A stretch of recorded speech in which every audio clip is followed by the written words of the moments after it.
Hello friends, नमस्कार। कैसे हैं आप सभी लोग? उम्मीद है सभी लोग बहुत अच्छे होंगे और लाजवाब होंगे और अपनी तैयारी अच्छी तरीके से कर रहे होंगे, क्योंकि एग्ज़ाम को बचे हैं सिर्फ आपके 90 से 95 दिन। क्योंकि आपका जो कोर्स है वो कम से कम आपको 120 दिनों में पूरा करना पड़ता है, तब जा कर के कहीं आप कर सकते हैं, क्योंकि काफ़ी सारा सिलेबस है। एनसीईआरटीज़ बुक भी आपको पढ़नी पड़ती है और आपको पेडागोजी जो कि आपकी 90 नंबर की आती है, वो भी पढ़नी और समझनी होती है। तो उम्मीद है कि सभी लोग अपनी पढ़ाई अच्छी तरीके से कर ही रहे होंगे। और आज की जो हमारी क्लास है ये है सीडीपी की, जिसमें हम लोग कर रहे हैं वो क्वेश्चन जो आपके 2021 और 22 में आपका एग्जाम हुआ था कंप्यूटर बेस्ड, जिसमें कई सारी 22 से 23 शिफ्टें हुई थी। उन सभी शिफ्टों के क्वेश्चन हम करते हैं। एक से पूछे जा रहे थे 30 क्वेश्चन, लेकिन हम लोग अपनी क्लास में करते हैं सिर्फ 15 क्वेश्चन। आप लोग याद रखना ऐसा क्यों करते हैं, क्योंकि क्लास बहुत ज़्यादा लेंदी ना हो और बोरिंग ना हो। तो चलिए शुरू करते हैं क्लास। आज की क्लास में जो क्वेश्चन रहने वाले हैं वो हैं आपके 5 जनवरी के। सभी लोग आराम से क्वेश्चनों को पढ़िएगा और सही आंसर करने की पूरी कोशिश कीजिएगा। पहला क्वेश्चन जो है वह ये, बच्चों में भ्रांतियां होना डॉट डॉट है।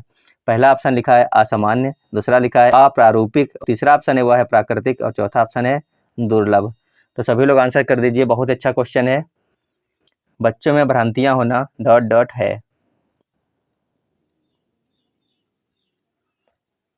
क्वेश्चन नंबर 1 के लिए जो लोग ऑप्शन नंबर 3 कर रहे हैं उनका सबका बिल्कुल सही हो जाएगा। बच्चों में भ्रांतियां होना या फिर बच्चों द्वारा गलतियां करना। तो भ्रांतियां होना, गलतियां करना एक ही चीज़ है, सिर्फ यहाँ पर उसने लैंग्वेज चेंज कर दी है। कई बार पूछता है कि बच्चों के द्वारा गलतियां करना क्या है। तो जब कोई बालक कुछ सीखता है तो उसके द्वारा जो गलतियाँ होती हैं वो पॉजिटिव वे में आती हैं, यानी कि विकास में सहायक होती हैं। इसीलिए इसका ऑप्शन नंबर 3 है आपका बिल्कुल सही आंसर। बच्चों में भ्रांतियाँ होना होता है प्राकृतिक। तो इस क्वेश्चन के लिए जिन लोगों ने ऑप्शन नंबर 3 सेलेक्ट किया था उनका सबका हो जाएगा बिल्कुल सही। नोटबुक पेन रखिएगा और 15 नंबर लिख लीजिए और जो क्वेश्चन सही हो जाए उसके सामने सही का टिक लगाते हुए चलना है। और लास्ट में रोज की तरह आपको बताना है कि आपके कितने क्वेश्चन सही निकले 15 में से। तो चलिए देखते हैं अपना अगला क्वेश्चन। क्वेश्चन नंबर 2 है आपका, एक विद्यार्थी जो अधिगम असहायता महसूस कर रहा है वह, पहला ऑप्शन लिखा है सीखने में बेहद उत्साह दिखाएगा, दूसरा ऑप्शन है महारत उन्मुख लक्ष्यों पर ध्यान देगा, तीसरा ऑप्शन है प्रदर्शन उन्मुख लक्ष्यों पर ध्यान देना और चौथा ऑप्शन लिखा है शैक्षिक गतिविधियों से अलगाव यानी कि दूर हो जाएगा या फिर अपने आप को दूर रखेगा। तो सभी लोग बताइए, एक विद्यार्थी जो अधिगम असहायता महसूस कर रहा है वह क्या होगा। अधिगम असहायता का मतलब आप लोग अगर समझ रहे हैं तो अच्छी बात है, नहीं समझ रहे हैं तो समझिएगा। बच्चा पढ़ना नहीं चाहता इसमें है, उसको कहते हैं अधिगम असहायता। या फिर आप इसको ऐसे भी मान सकते हैं कि बच्चा पढ़ने की कोशिश करता है लेकिन वो पढ़ नहीं पाता है।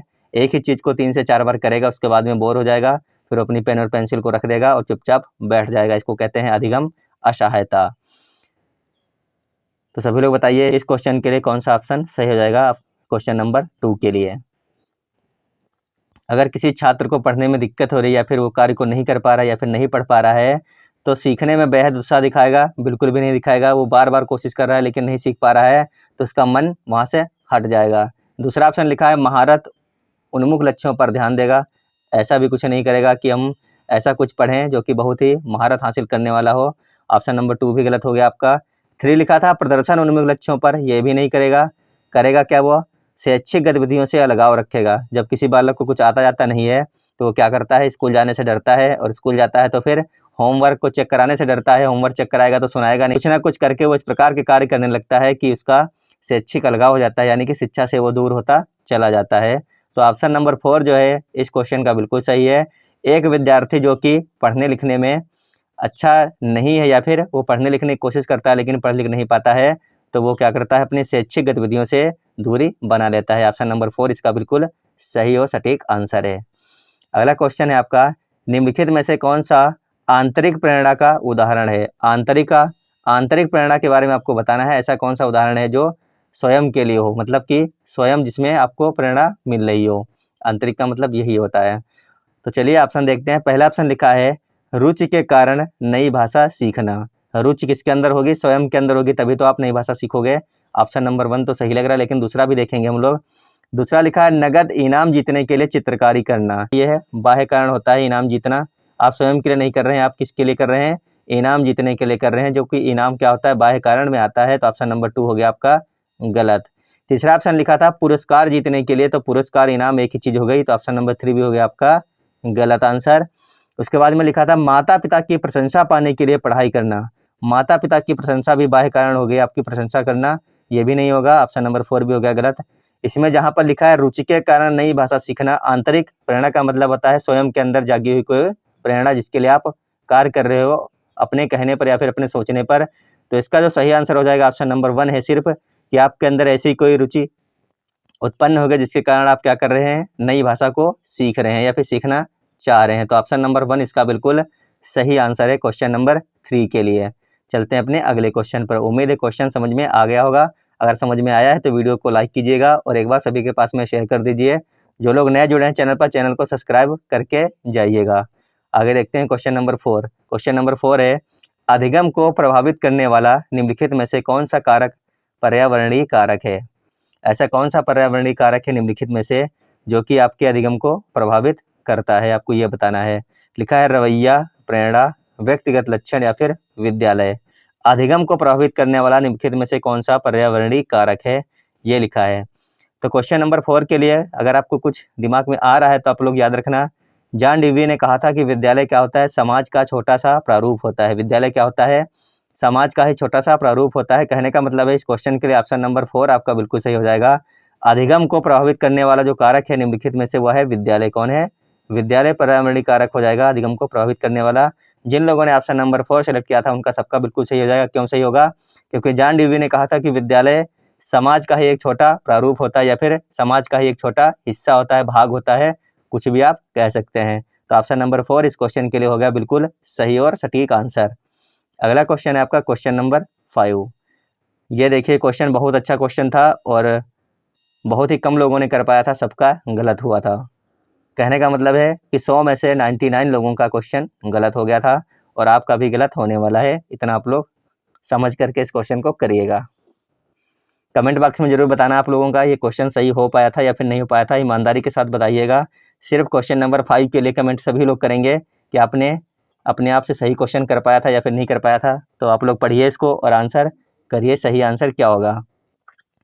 कथन लिखा है, बच्चों के शारीरिक विकास में देरी के लिए पूरी तरह से उनकी आनुवंशिक बनावट को जिम्मेदार ठहराया जा सकता है। यानी कि जो इसकी रीजनिंग लिखी है वो देखिए क्या लिखी है, बच्चों के शारीरिक विकास के लिए वंशानुगत कारक ही उत्तरदायी होते हैं, सही विकल्प को चुनिए। तो सभी लोग बताइए ये जो कारण लिखा गया है क्या ये सही लग रहा है आपको कि बच्चे का शारीरिक विकास जो होता है वो सिर्फ उनके वंशानुगत कारक के द्वारा ही होता है? तो ऐसा कहना गलत है। यानी कि कारण तो आपको पता चल गया कि गलत है। क्यों गलत है? किसी भी बच्चे का शारीरिक विकास जब होता है तो उसके वंशानुगत कारक और उसका जो पर्यावरण होता है उसमें दोनों सहायक होते हैं, जबकि यहाँ पर सिर्फ उसके वंशानुगत की बात की जा रही है, इसीलिए कारण हो गया गलत। अच्छी तरीके से समझिएगा इस क्वेश्चन को, 99% लोगों ने गलत किया था। अब हम लोग कथन को एक बार फिर से पढ़ते हैं और देखते हैं सही था या फिर गलत था। कथन में देखिए लिखा था, बच्चों के शारीरिक विकास में देरी के लिए पूरी तरह से उनकी आनुवंशिक बनावट को जिम्मेदार ठहराया जा सकता है। कहने का मतलब है यहाँ पे जो एग्जामिनर है वो ये लिख रहा है कि जब कोई बालक जैसे कि पैदा हुआ और उसका जब विकास हो रहा है, और विकास कैसे हो रहा है, बहुत धीमी तरीके से हो रहा है, तो उसके लिए पूरी तरीके से जिम्मेदार कौन है? उसके आनुवंशिक कारक है। यानी जो उसकी आँख का कलर है, बालों का रंग है, हाथ पैर का आकार है, सिर्फ वही कारक, जिम्मेदार कारक सिर्फ वही है जो उसको अपने माता पिता से मिले हैं। ये कथन भी आपका गलत हो गया। क्यों गलत हो गया? क्योंकि हमें ये चीज़ पता है कि विकास जो होता है वो सिर्फ आनुवंशिक कारकों के द्वारा नहीं होता है, उसके लिए पर्यावरण भी अहम रोल निभाता है अपना। तो दोनों जगह पर पर्यावरण को छोड़ा गया था, कथन में भी और कारण में भी, इसीलिए दोनों के दोनों गलत थे। यहाँ पर कथन भी गलत था और कारण भी गलत था। तो इसका जो आंसर हो जाएगा सही वो हो जाएगा ऑप्शन नंबर 4। क्या हो जाएगा? ऑप्शन नंबर 4 बिल्कुल सही है। ए और आर दोनों गलत हैं। क्या हो जाएगा? ए और आर दोनों गलत हैं। यहाँ पर जो हम लोगों ने अपने टिक के बारे में बात की थी कि जब आपके समझ में ना आए तो आप लोग ऑप्शन नंबर 1 लगा देना कि ए और आर दोनों सही हैं, और आर जो है एक ही सही व्याख्या करता है। ये चीज़ यहाँ पर फॉलो नहीं हो रही है। ऑप्शन नंबर 1, 2 और 3 ये तीनों गलत थे। ऑप्शन नंबर 4 बिल्कुल सही था। इस क्वेश्चन का सही इसलिए था क्योंकि कथन और कारण दोनों में यही कहा गया था कि बच्चे के विकास के लिए सिर्फ और सिर्फ आनुवंशिक कारण जिम्मेदार होते हैं, जबकि हमें पता है कि बच्चे के विकास में आनुवंशिक और पर्यावरणीय कारक दोनों के दोनों क्या होते हैं? जिम्मेदार होते हैं, और दोनों की भूमिका रहती है। उम्मीद है कि सभी के समझ में आ ही गया होगा। अगर नहीं समझ में आया है तो एक बार फिर से आप लोग वीडियो को पीछे ले जा करके सुनिएगा कि हमने किस प्रकार से इसको बताया है आपको, तो आपके समझ में आ जाएगा। चलते हैं अपने अगले क्वेश्चन पर, क्वेश्चन नंबर 6। क्वेश्चन नंबर 6 है आपका, निम्नलिखित में से कौन सा सूक्ष्म कौशलों के उपयोग का एक उदाहरण है? इसको भी हम लोगों ने बहुत अच्छी तरीके से पढ़ा था पूरे डिटेल में। सूक्ष्म कौशलों का उदाहरण कौन सा है आप लोगों को बताना है, तो सभी लोग फटाफट बता दीजिए एक बार इसका सही आंसर क्या होने वाला है। सूक्ष्म कौशल, एक होता है स्थूल, एक होता है सूक्ष्म। स्थूल में कौन से आते हैं, बड़ी बड़ी मांसपेशियां आती है, जैसे कि पूरा हाथ घुमाना, जैसे बॉलर के द्वारा कोई बॉलर बॉलिंग कर रहा है या फिर कोई बैट्समैन अपना बल्ला घुमा के सिक्सर मार रहा है तो उसका पूरा हाथ यानी कंधे से लेकर के पूरा हाथ उसका प्रयोग में आ रहा है, तो ये होता है आपका स्थूलगामक अवस्था में, यानी कि जहाँ पर बड़े बड़े मांसपेशियों का प्रयोग होता है वहाँ पर आता है स्थूल गामक, और जहाँ पर छोटी छोटी मांसपेशियाँ प्रयोग में आती हैं वहाँ पर होता है सूक्ष्म गामक। जैसे कि लिखना हो गया, पेज पलटना हो गया, रोटी बनाने के लिए आटा गूंथना हो गया, ये सब किस में आएंगे आपके, ये आएंगे सूक्ष्म गामक में। और स्थूल गामक कौन सा होता है, जहाँ पर बड़े बड़े, जैसे कि कोई बालक दौड़ रहा है तो उसके पूरे पैरों का प्रयोग हो रहा है, तो ये हो गया आपका स्थूल गामक। तो सभी के समझ में आ गया होगा, तो इसका आंसर कर दीजिए एक बार। इसमें क्या पूछा गया, इसमें पूछा गया निम्नलिखित में से कौन सा सूक्ष्म कौशल के उपयोग का एक उदाहरण है। तो उम्मीद है सभी लोग बिल्कुल सही क्वेश्चन कर लेंगे। इसका जो लोग ऑप्शन नंबर 3 कर रहे हैं उनका सबका बिल्कुल सही है। क्या हो जाएगा, घसीट कर लिखना। जब कोई बालक पहली बार विद्यालय जाता है तो कैसे लिखता है, घसीट कर लिखेगा, लेकिन उंगलियों का ही तो प्रयोग कर रहा है लिखने के लिए भाई। जैसे उसको छोटा लिखना था तो उसने घसीट दिया, ऐसे लिख दिया जल्दी से, ठीक है। तो उसने क्या किया, घसीट के लिखा, तो लेकिन सिर्फ अपने उंगली का प्रयोग करके लिखा, ये नहीं पूरा हाथ कंधे ऐसा तो नहीं किया उसने, सिर्फ अपनी उंगली का उसने प्रयोग किया। तो यहाँ पे हो जाएगा ऑप्शन नंबर 3, घसीट कर लिखना किस में आएगा, सूक्ष्म कौशल के अंतर्गत आएगा। जिन लोगों ने ऑप्शन नंबर 3 किया था उनका सबका सही है। बाकी आपका दौड़ना, चलना और कूदना, ये सब पूरे का पूरा पैर आपका इसमें प्रयोग में आएगा, तो ये आपका नहीं होगा। आगे देखते हैं क्वेश्चन नंबर 7। लिखा है इनमें से कौन सा बच्चा मध्य बाल्यावस्था में होगा। सभी लोग बताइए, मध्य बाल्यावस्था में होगा, आपको ये बताना है कौन सा बच्चा मध्य बाल्यावस्था में होगा। पहला ऑप्शन लिखा है एक बच्चा जो सामाजिक भूमिकाओं की नकल करना शुरू कर रहा है काल्पनिक खेल के दौरान। दूसरा ऑप्शन लिखा है एक बच्चा जिसने नियमों के अर्थ की समझ विकसित कर ली और तर्क कर सकता है। तीसरा ऑप्शन लिखा है एक बच्चा जो संभावित कारणों की परिकल्पना कर सकता है और तदनुसार जटिल प्रयोगों की योजना बना सकता है। चौथा ऑप्शन लिखा है एक बच्चा जो अभी स्थूल कौशल दिखाना शुरू कर रहा है, जैसे कि एक पेंसिल और ऐसी अन्य वस्तुओं को पकड़ना।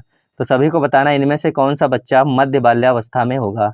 मध्य बाल्यावस्था की परिभाषाएं देखें तो अलग अलग बुक में अलग अलग प्रकार से, मतलब कि इनकी जो एज है अलग अलग दी गई है, कहीं पर 6 से 11 लिखा होगा, कहीं पर 6 से 14 भी लिखा होगा। तो आप लोग बताएंगे एक बार इसका सही आंसर क्या हो जाएगा, इनमें से कौन सा बच्चा मध्य बाल्यावस्था में हो जाएगा। ऐसा कौन सा ऑप्शन है जो मध्य बाल्यावस्था का हो जाएगा इनमें से, कहने का मतलब ये है। अगर मध्य बाल्यावस्था की बात करें तो इस अवस्था में आते आते बालक कैसा होता है, सामाजिक होता है। वो धीरे धीरे हर चीज़ को सीखने की कोशिश करता है जब वो 6 से 11 वर्ष के बीच में होता है, और इसके शरीर में कैसा होता है, धीमा विकास होता है, धीरे धीरे होता है। और सीखने के लिए वो कार्य करते हैं, कई सारे अच्छे अच्छे दोस्तों को बनाता है। 6 से 11 वर्ष की उम्र में अच्छे दोस्तों के साथ घूमना चाहता है और कई सारी चीज़ों को सीखना चाहता है जो उसको नहीं आता है, जैसे कि साइकिल चलाना हो गया और वॉलीबॉल खेलना हो गया, बैट बॉल खेलना हो गया। इन सब चीज़ों को सीखता है वो 6 से 11 वर्ष की अवस्था में सीखने की कोशिश करता है, यानी कि बच्चा कैसा होता है, सामाजिक हो जाता है। तो अगर हम इस प्रकार से बात करें तो इस क्वेश्चन का ऑप्शन नंबर 1 जो लोग कर रहे हैं उनका सबका बिल्कुल सही हो जाएगा। क्या हो जाएगा, एक बच्चा जो सामाजिक भूमिकाओं की नकल करना शुरू कर रहा है काल्पनिक खेल के दौरान। ऑप्शन नंबर 1 बिल्कुल सही है। क्वेश्चन नंबर 7 के लिए जिन लोगों ने ऑप्शन नंबर 1 किया होगा उनका सबका बिल्कुल सही आंसर हो जाएगा। बच्चा मध्य बाल्यावस्था में होगा तो क्या करेगा, सामाजिक भूमिकाओं की नकल करना शुरू कर रहा है काल्पनिक खेल के दौरान। ऑप्शन नंबर 1 बिल्कुल सही है। चलते हैं अपने अगले क्वेश्चन पर। अगला क्वेश्चन है आपका क्वेश्चन नंबर 8। लिखा है फिल्मों और विज्ञापनों से व्यवहार के जेंडर उपयुक्त तरीके के बारे में बहुत संकेत मिलते हैं। यह सामाजिकरण के डॉट डॉट संस्था के रूप में डॉट डॉट की भूमिका पर प्रकाश डालता है। सभी लोग बताएंगे एक बार इस क्वेश्चन का सही आंसर क्या होगा। फिल्मों और विज्ञापनों से व्यवहार के जेंडर उपयुक्त तरीकों के बारे में बहुत संकेत मिलते हैं। यह सामाजिकरण की डॉट डॉट संस्था के रूप में डॉट डॉट की भूमिका पर प्रकाश डालता है। तो बता दीजिए इसका सही आंसर क्या हो जाएगा। प्राथमिक वाला तो आप लोग काट दीजिए क्योंकि प्राथमिक होगा नहीं इसमें, मीडिया प्राथमिक नहीं है, स्कूल भी प्राथमिक नहीं है, प्राथमिक में आता है सिर्फ आपका परिवार। अब आपका यहाँ पर बच गया मीडिया आती है आपकी दूसरे में, तो ऑप्शन नंबर 2 आप लोग बहुत आसानी से कर सकते थे इसका, क्योंकि यहाँ पर मीडिया की बात की गई है। आप अगर फिल्म देखेंगे कहाँ देखेंगे, या तो मोबाइल में देखेंगे या फिर टीवी पर देखेंगे या फिर सिनेमा हॉल में जाकर के देखेंगे, यानी कि मीडिया के माध्यमों से ही देखेंगे। स्कूल की बात यहाँ पर की नहीं गई थी। तो ऑप्शन नंबर 2 इसका बिल्कुल सही है। मीडिया क्या हो जाएगा, मीडिया द्वितीयक। भरना क्या था आपको, सामाजिकरण की मीडिया संस्था के रूप में द्वितीयक की भूमिका पर प्रकाश डालता है। ऑप्शन नंबर 2 इस क्वेश्चन के लिए बिल्कुल सही हो जाएगा। प्राथमिक में मीडिया आती नहीं है, स्कूल आता नहीं है, क्योंकि प्राथमिक में आता है परिवार, इसीलिए हमने पहला और तीसरा काट दिया था। और यहाँ पर स्कूल की बात की नहीं गई थी, यहाँ पर बात की जा रही थी फिल्मों और विज्ञापनों की, इसीलिए हो गया ऑप्शन नंबर 2 मीडिया द्वितीयक। चलते हैं अगले क्वेश्चन पर। क्वेश्चन नंबर 9 है आपका, पूर्व संक्रियात्मक अवस्था में कौन सी संज्ञानात्मक क्षमता आती है। रटा रटाया क्वेश्चन है, सभी लोग सही आंसर कर लेंगे उम्मीद है। पूर्व संक्रियात्मक अवस्था में कौन सी संज्ञानात्मक क्षमता आती है।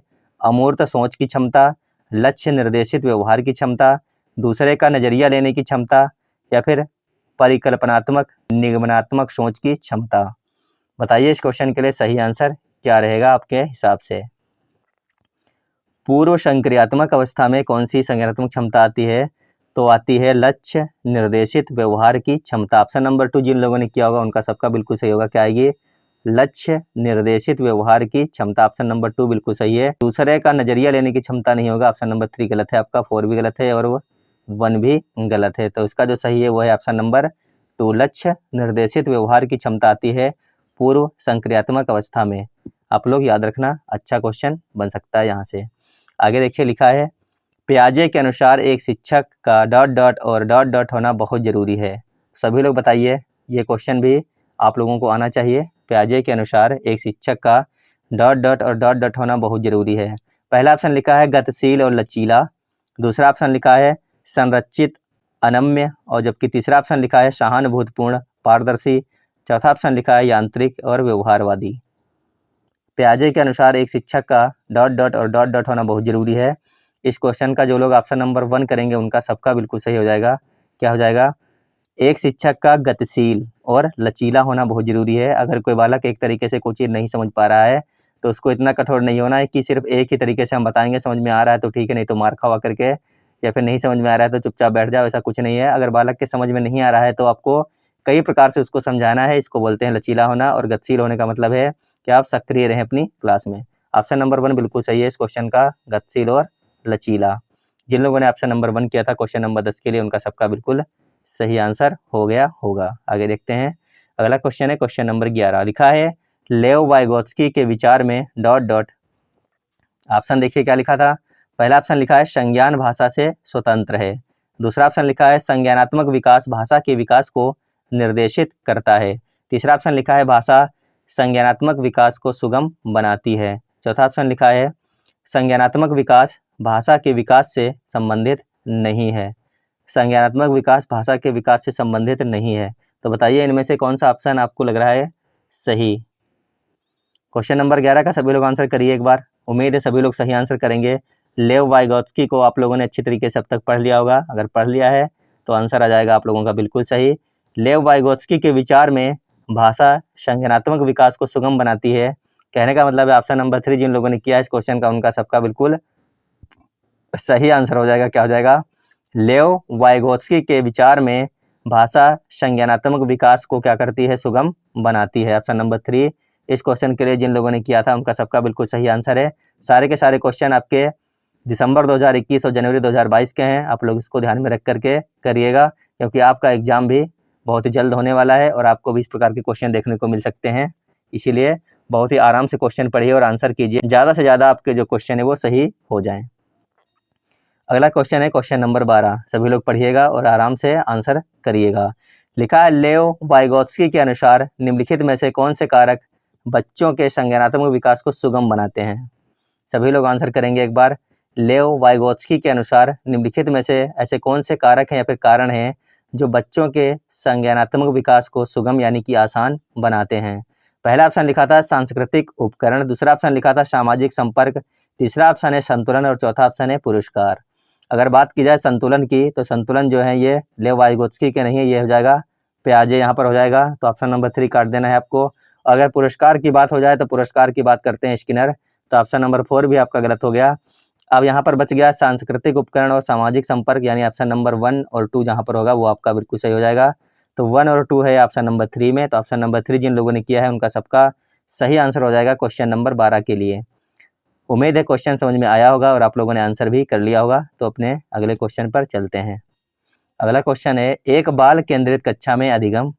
बहुत ही फेमस क्वेश्चन है और हर बार क्वेश्चन आता है सीडीपी में, हर शिफ्ट में क्वेश्चन आया था बाल केंद्रित शिक्षा से संबंधित। तो आप लोग बताइएगा, एक बाल केंद्रित कक्षा में अधिगम उद्दीपन प्रतिक्रिया संघों के युग्म द्वारा होता है। दूसरा ऑप्शन लिखा था पुरस्कार और दंड पर निर्भर है, इसको तो पहले काट दीजिए। तीसरा ऑप्शन लिखा शिक्षक और छात्रों द्वारा सह निर्मित है।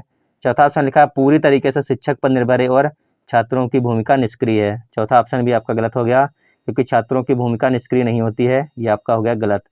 पहला ऑप्शन लिखा था उद्दीपन प्रतिक्रिया संघों के युग्म द्वारा होता है, तो ये भी हो गया आपका गलत। ऑप्शन नंबर 3 जो है बिल्कुल सही है।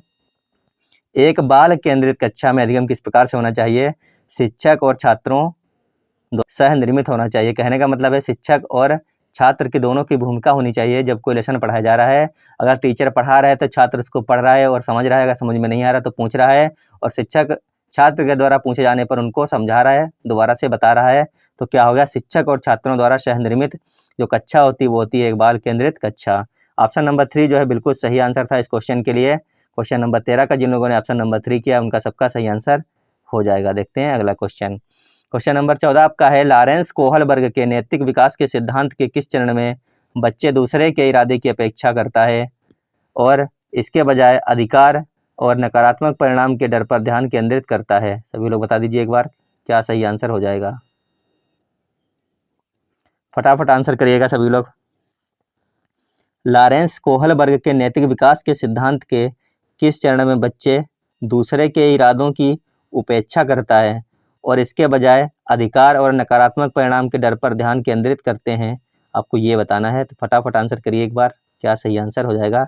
इतना पढ़िए और आंसर कर दीजिए। बच्चे दूसरों के इरादों की उपेक्षा कर देते हैं और इसके बजाय अधिकार और नकारात्मक परिणामों के डर पर ध्यान केंद्रित करते हैं। कहने का मतलब है जब नकारात्मक परिणामों के डर पर आप ध्यान, अगर आपने कोई गलत कार्य कर दिया है और आपका ध्यान वहीं पर है तो आपका ध्यान किस लिए होगा कि ऐसा तो नहीं है कि हमें मार पड़ेगी, डांट पड़ेगी या फिर कोई सज़ा मिलेगी। तो देखा जाए तो इस क्वेश्चन का ऑप्शन नंबर 1 जो है बिल्कुल सही है। सजा और आज्ञाकारिता अभिविन्यास इसका जो है बिल्कुल सही हो जाएगा। सजा और आज्ञाकारिता अभिविन्यास जिन लोगों ने किया है उनका सही है। एक अच्छा लड़का एक अच्छी लड़की अभिविन्यास यहाँ पर नहीं होगा, क्योंकि यहाँ पर जब होता है जब वो अपने माता पिता के मतलब कि कोई नियम को फॉलो करती है या फिर दादा और दादी के पास जाकर के उनको नमस्कार करती, इस प्रकार के कुछ लिखा होता तो एक अच्छा लड़का यहाँ पर हो जाता। तो इसीलिए ऑप्शन नंबर 2 गलत है। ऑप्शन नंबर 3 कानून व्यवस्था की यहाँ पर बात हो नहीं रही है और सामाजिक अनुबंधन अभिविन्यास यहाँ पर होगा नहीं, क्योंकि यहाँ पर नेगेटिव थिंक के बारे में सोच के लड़का डर रहा था। तो हो गया सजा और आज्ञाकारिता अभिविन्यास ऑप्शन नंबर 1। क्वेश्चन नंबर 14 के लिए जिन लोगों ने किया था उनको सबको 1 नंबर मिल गया होगा। और अब हम लोग बढ़ जाएंगे अपने अगले क्वेश्चन पर, जो कि आज का अंतिम क्वेश्चन है और उम्मीद है सभी लोग सही करेंगे इस क्वेश्चन को। लिखा है, हार्वर्ड गार्डनर के सिद्धांत में सोच को व्यक्त करने के लिए धारा प्रवाह और लचीले ढंग से भाषा का उपयोग करने की क्षमता ... बुद्धि की विशेषता है। हार्वर्ड गार्डनर के सिद्धांत में सोच को व्यक्त करने के लिए धारा प्रवाह और लचीले ढंग से भाषा, ये देखिए लिखा है, इसको हाईलाइट कीजिए आप। भाषा का उपयोग करने की क्षमता ... बुद्धि की विशेषता है। पहला ऑप्शन लिखा है भाषाई, दूसरा लिखा है प्रकृतिवादी, तीसरा है स्थानिक और चौथा है अंतःवैयक्तिक। तो बताइए इन चारों में से कौन सा ऑप्शन हो जाएगा सही। बहुत ही आसान क्वेश्चन है, उम्मीद है सभी लोगों ने आंसर अब तक कर भी लिया होगा और सही तरीके से किया होगा, ये भी हमें पता है। इस क्वेश्चन का जो लोग ऑप्शन नंबर 1 कर रहे हैं उनका सबका बिल्कुल सही होगा। भाषा का उपयोग करने की क्षमता भाषाई वृद्धि की विशेषता है, ऑप्शन नंबर 1 बिल्कुल सही हो जाएगा। क्या हो जाएगा, भाषाई इस क्वेश्चन का बिल्कुल सही आंसर है। तो आप लोग बताना कि आज की हमारी इस क्लास में हम लोगों ने 15 क्वेश्चन के सीडीपी के 5 जनवरी के, इनमें से आपके कितने क्वेश्चन सही निकल रहे हैं, 12, 10, 9 जितने भी आपके मतलब सही निकल रहे हैं कमेंट बॉक्स में बताइएगा। और क्वेश्चन नंबर कथन निष्कर्ष वाला जो था उसका जरूर बताइएगा आप लोगों ने सही आंसर कर पाया था या फिर नहीं कर पाया था, समझ में आ गया या फिर नहीं आ गया, ये सब चीज़ें आपको बतानी है कमेंट बॉक्स में। उम्मीद है सभी लोग कमेंट करके हमें जरूर बताएंगे। और अगर आपको हमारी इस क्लास की PDF चाहिए विद आंसर के साथ में, तो आपको पता है क्या करना है, मास्टर सड्डा लर्निंग ऐप डाउनलोड करना है गूगल प्ले स्टोर पर जाकर के। वहाँ पर आपको हमारी क्लास की तो PDF मिलेंगी, साथ में आपको पिछली पिछले जो आपके पेपर हुए हैं वो सभी आपको मिलने वाले हैं आंसर की के साथ में, और आपको नोट्स भी मिल जाएंगे। अगर आपको पेड नोट्स खरीदने हैं, जैसे कि ईवीएस हो गया, हिंदी है, और आपका सामाजिक विज्ञान अगर सेकंड पेपर में है, तो 100 रुपये में सारे नोट्स यहाँ पर दिए गए हैं आप लोगों को। और अगर आपको 2 नोट्स, अगर आप ये तीनों नोट्स खरीदते हैं, हिंदी, सामाजिक विज्ञान और ईवीएस का, तो आपको 200 रुपये में भी तीनों नोट्स उपलब्ध के भी हमारा ऑफर चल रहा है। तो चलिए आप लोग तैयारी करते रहिएगा, मिलेंगे आप लोगों को अगली क्लास में। जब तक के लिए धन्यवाद और बाय बाय।